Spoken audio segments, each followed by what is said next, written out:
Hai, ketemu lagi di sesi yang cukup berbeda kali ini. Kita akan membahas isu-isu yang sekarang lagi in banget di kalangan remaja dan tentunya mungkin di kalangan bisa anak-anak lah, pokoknya kisaran-kisaran remaja lah gitu ya. Kita kemas sedemikian tentunya dapat diterima oleh sobat-sobat THP. Kali ini di konten pertama ini atau di episode pertama ini kita mengundang dua bersaudara yang memang ini bisa dibilang saya menemukan lah gitu ya. Dua bersaudara ini yang saya juga agak kaget itu, bersaudara tapi kok beda gitu. Apakah ini beda pabrikan, beda casing atau mungkin beda tune upan. Kita kenalan langsung dengan dua bersaudara ini gitu ya, dan kakak beradik ini gitu ya, kakak beradik. Dari kakaknya dulu, siapa namanya? Kekenalkan, nama saya Nugraha.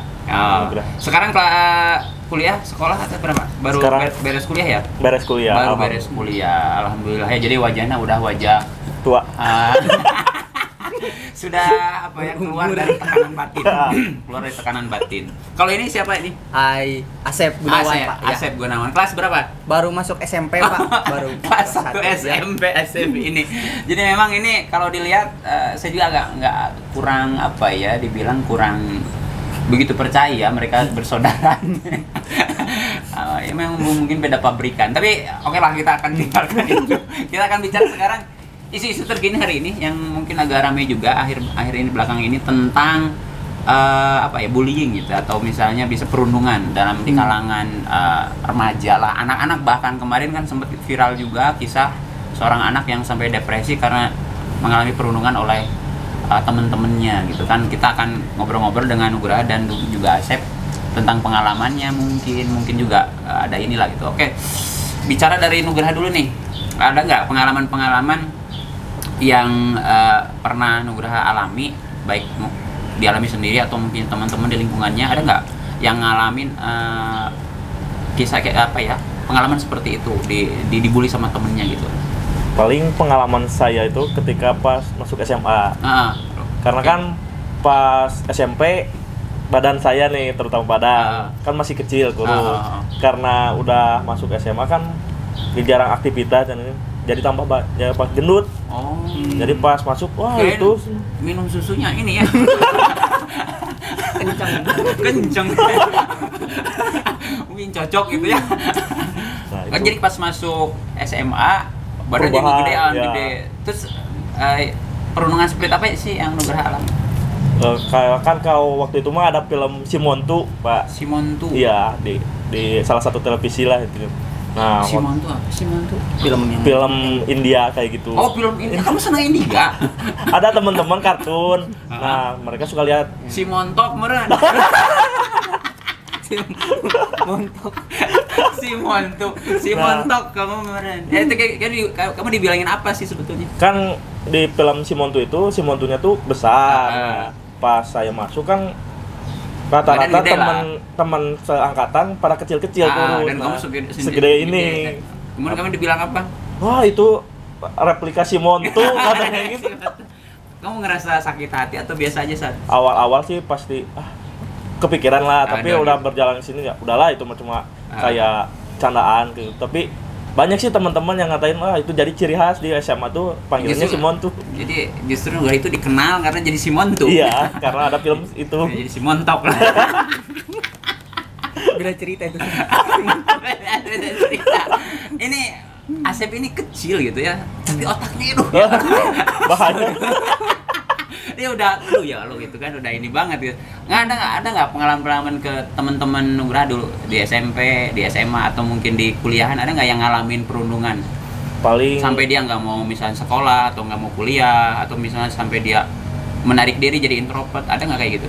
Paling ada sih salah satu temen, karena kan dia kurang bergaul kayak gitu. Tadinya memang dia emang sejak awal dia memang introvert. Iya, introvert. Ketika emang dipaksa pengen bergaul, dia susah. Jadi ya udah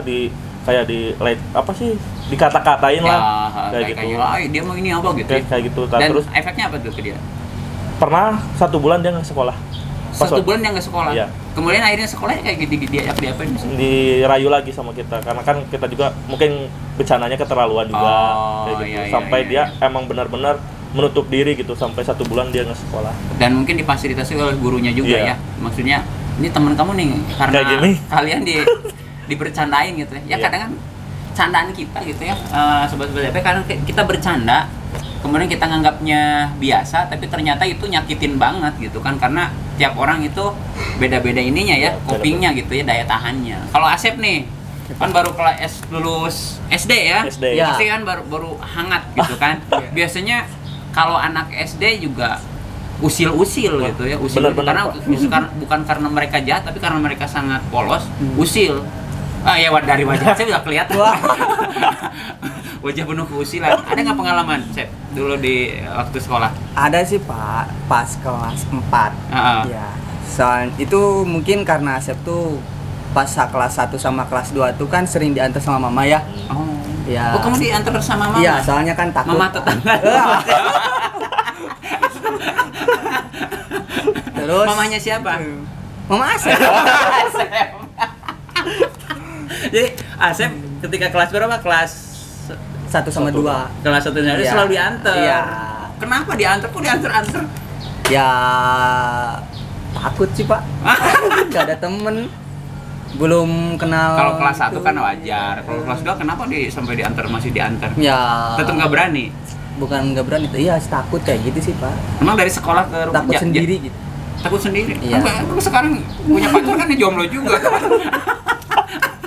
Terus Nah, apa ya, yang kamu alami dulu, Sep? ada lah Sempat kan beberapa bukan temen sih, sekelas cowok gitu ya, sering ngebully ya, bukan Asep aja sih. Ya, cuman kan Jadi ngebully teman yang lain.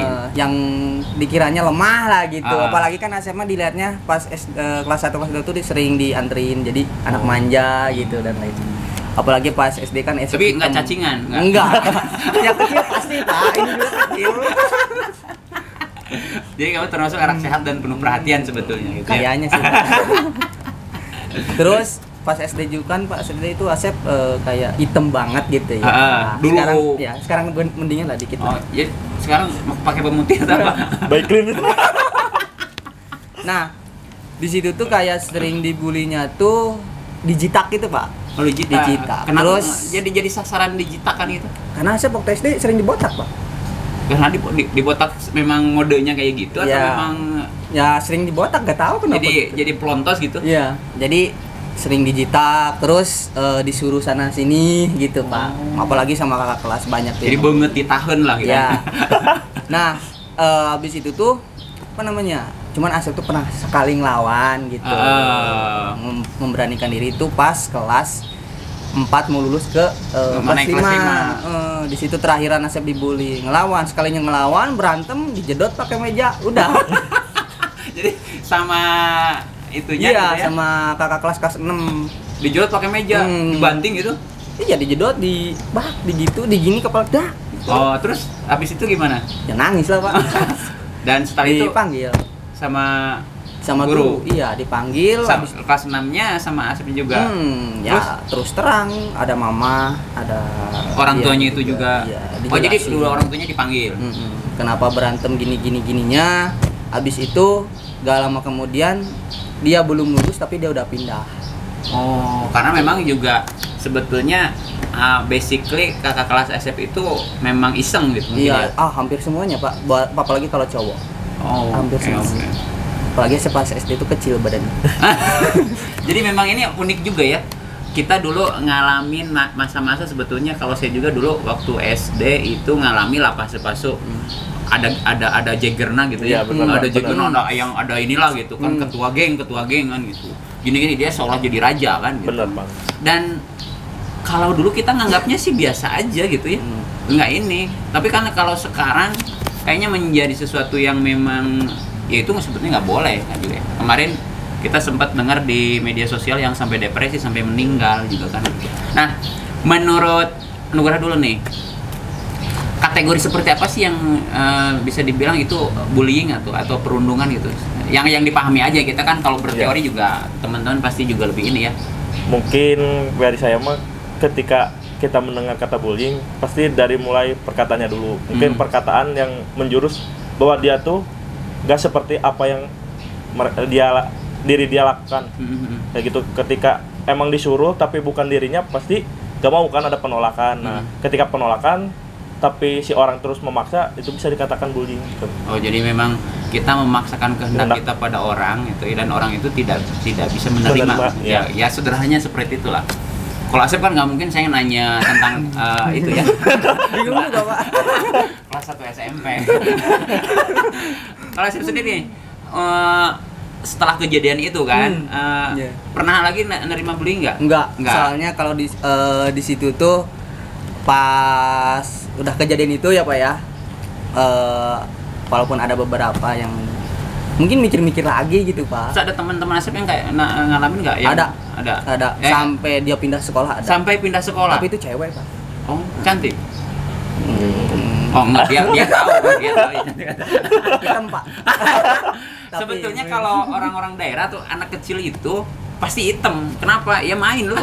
Bener nggak? Kalau anak-anak kotaan sekarang kan habis pulang jemput pakai mobil atau minimal pakai motor kan, jarang sekali terpapar dengan yang namanya sinar matahari. Kalau dulu pasti hitam. Kalau sekarang kan memang ini gitu. Itu cewek di perundungan kayak gimana sih? Dia tuh kan teman sekelas, terus ada yang datang kakak kelas. Nah, di situ tuh ngobrol-ngobrol lah. Habis di situ tuh nggak tahu kenapa dia tuh main fisik gitu Pak, kayak ngomong dia tuh cewek yang temen Asep tuh hitam gini. Oh, dibilangin kemudian dia mainnya ngomong fisik gitu. Jadi buat body shaming sebenarnya, body shaming. Sampai kan namanya SD kalau ribut datang semua, Pak. Sekelas langsung. Enggak sekelas sih. Cuman emang di Riung. Di Riung banyak. Dan itu berantemnya cewek kan saling jenggut rambutnya. Iya, dijenggut gitu, Pak. Padahal dia enggak ngelawan teman saya tuh, cuma digini-gini. Yang pindah itu yang mananya? Yang dibulinya. Dia katanya pas saya tuh dengar dari teman saya juga emang nggak kuat gitu Pak, malu katanya. Jadi iya karena memang nggak ini ya gitu. Kalau guru-gurunya sendiri pengalaman Asep memang melindungi nggak gitu? Kalau guru-guru sih pas Asep memang melindungi ya Pak. Mungkin pas dia juga melindungi juga. Sebetulnya, cuman emang orang tuanya ya nggak bisa ya. Udah kesel juga. Karena yang misalnya yang jahat atau yang ngebully juga tetap siswanya, yang dibully juga kan siswanya. Kalau menurut Nugraha nih, apa sih kiat-kiat kemarin kan baru kuliah nih, gitu kan? Sebetulnya di tempat kuliah banyak kan? Pasti Pak, ada aja bullying gitu ya. Kan ada yang juga yang beberapa kasus yang pengalaman saya aja, ada yang sampai pindah kuliah gitu kan? Ada yang memang tadi jadi apa ya? Dia menjadi introvert, menarik diri. Solusinya apa sih kalau menurut Nugraha? Apakah udah deh cari kegiatan lain, nggak usah dengerin orang, atau kayak gimana sih menurut pengalaman? Kalau menurut pengalaman pribadi saya, ketika emang saya juga pernah gitu ya, apalagi pas SD juga kan, kalau dulu pas SD kita tuh bullyingnya bisa disebut dengan namaan orang tuanya Pak. Namaan orang tua dipanggil kayak gitu. Wah, itu nama kamu ganti sama nama orang tua. Oh iya benar itu. Jadi ciri khasnya tuh bukan nama sendiri tapi nama orang tua. Nama bapak, benar. Iya, benar. Tapi solusi menurut Nugraha sih, ketika emang bullying itu nggak terlalu parah, ya kita coba alihkanlah ke hal-hal yang positif, kayak kita beraktivitas lah, cari-cari yang baru kayak gitu. Terus juga ketika omongan dia sesuai dengan apa yang kita rasakan, ya udah ada. Toh dia juga belum tahu apa yang kita rasakan kayak gitu. Jadi lebih ya udahlah, cuek aja. Yang penting kitanya bisa mengalihkan pikiran kita, nggak terfokus ke apa yang mereka omongkan. Ngaruh nggak kayak misalnya kita banyak rebahan, banyak diem, nggak kemana-mana, itu ngaruh nggak ke psikologi menurut pengalaman kan? Kalau menurut Nugraha ngaruh sih, karena itu kalau misalkan kayak gitu bisa disebut juga introvert juga kan Pak.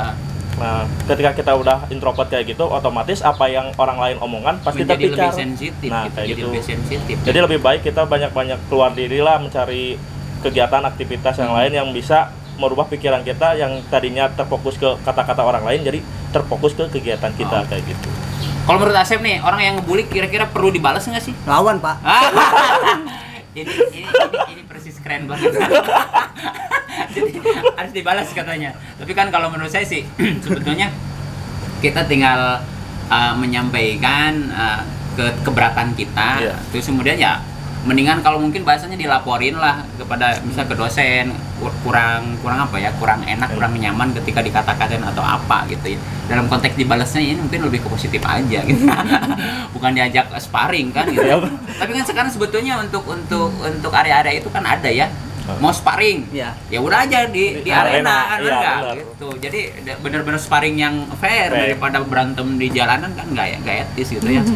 Jadi memang buat teman-teman yang mengalami bullying, tadi kalau dari Nugrasi, kalau itu sifatnya kita bisa tahan, sebaiknya kita alihkan pada hal yang ini. Karena ada sebuah pepatah, perahu itu tenggelam bukan karena air di sekitarnya, tapi karena air yang masuk ke dalam perahu sehingga dia tenggelam. Jadi sama juga dengan perkataan orang. Kalau kata-kata orang sejahat apapun atau semengerikan apapun, kalau kitanya cuek dan fokus pada tujuan kita, itu nggak akan pengaruh. Tetap kita produktif. Tapi kalau kita udah mulai baper masuk ke dalam alam bawah sadar kita, kepikiran, itu jadi masalah gitu kan. Jadi bumerang gitu kan. Jadi masalah besar pokoknya. Jadi intinya sih kuatkan diri kita, kemudian juga yang pasti memang kita butuh orang-orang yang support kita, support system disebutnya gitu ya. Oke. Bahasan kita untuk yang episode pertama ini tentang bullying, mudah-mudahan ini menginspirasi teman-teman. Nah, kita akan bicara lagi di next episode. Dadah.